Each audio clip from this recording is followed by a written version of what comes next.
Consultation part क्या होना चाहिए, बहुत स्ट्रॉन्ग होना चाहिए। ओके बिकॉज 90% जो प्रॉब्लम है कंसल्टेशन में ही रिजॉल्व हो जाती है। ओके ठीक है, तो कंसल्टेशन में प्रॉपर मतलब क्या है, तो प्रॉपर कंसल्टेशन मतलब कि you have to listen the patient completely बिना इंटरप्शन के पेशेंट के आपको सुनना है उसको। ठीक, बीच में इंटरप्ट नहीं करना है पेशेंट को, बिकॉज कि उन पेशेंट का जो होता है फ्लो ब्रेक हो जाता है। जैसे पेशेंट अगर बता रहे हैं, है ना, तो इतना डिस्टर्ब नहीं करना है कि जब तक डिस्टर्ब नहीं करना जब तक उसकी बातें पूरी खत्म ना हो जाए। जैसे उनकी बात खत्म हो जाए, you have to ask questions जो भी आपके माइंड में है।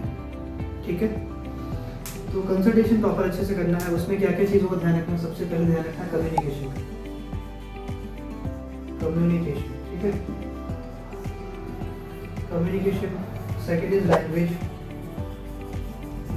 कौन सी लैंग्वेज, जो पेशेंट प्रेफर करे उसी लैंग्वेज में कंसल्टेशन करना है। ठीक है, अगर पेशेंट मिक्स मांग रहा है, हिंदी इंग्लिश का मिक्स चाहिए तो उसको मिक्स दीजिए।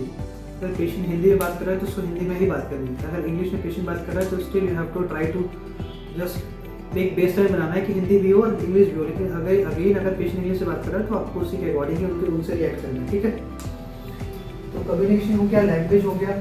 दूसरा, कंसल्टेशन करते वक्त कॉन्फिडेंस का बहुत बड़ा रोल है।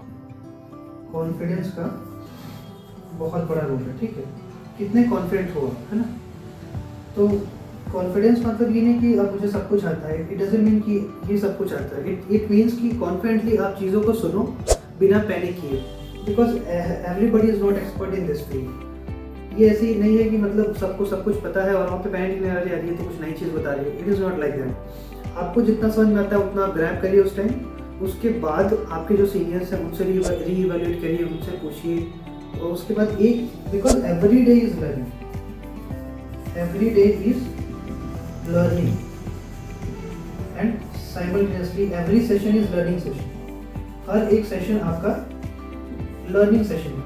जैसे आप हर एक दिन या हर एक पल जो आप पेशेंट के साथ बिताएंगे उसमें आप कुछ ना कुछ नया सीखेंगे। उस चीज़ को आप अडॉप्ट करिए और सेम चीज़ आप घर पे जाके थोड़ा पढ़िए। जब आप पढ़ेंगे तो कुछ ना कुछ आपको नया मिलेगा।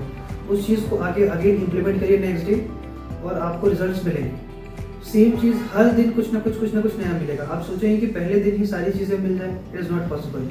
या पहले दिन ही सारी डायग्नोसिस बन जाए तो पॉसिबल नहीं, क्योंकि हर एक इंफॉर्मेशन पेशेंट के साथ साथ या निकलती है। ठीक है, तो इसी चीज़ों पे ध्यान रखना है।